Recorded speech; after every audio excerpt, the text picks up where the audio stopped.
Tim seleksi KPU Bawaslu RI melakukan sosialisasi terkait seleksi calon anggota KPU RI dan calon anggota Bawaslu RI periode 2017 hingga 2022, Kamis 6 Oktober 2016.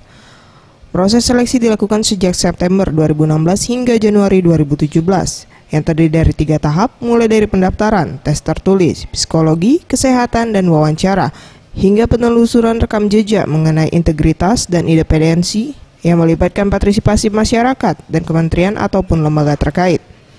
Menurut Komarudin Hidayat, anggota tim seleksi KPU Bawaslu RI, kriteria calon anggota yang dibutuhkan yaitu yang memiliki integritas, mempunyai pengetahuan tentang pemilu dan pilkada, paham tata laksana, dan sudah mempunyai pengalaman. Adalah orang yang tentu punya integritas, punya pengetahuan tentang pelaksanaan tentang pemilu, pilkada, tata laksana, dan punya pengalaman, pengalaman.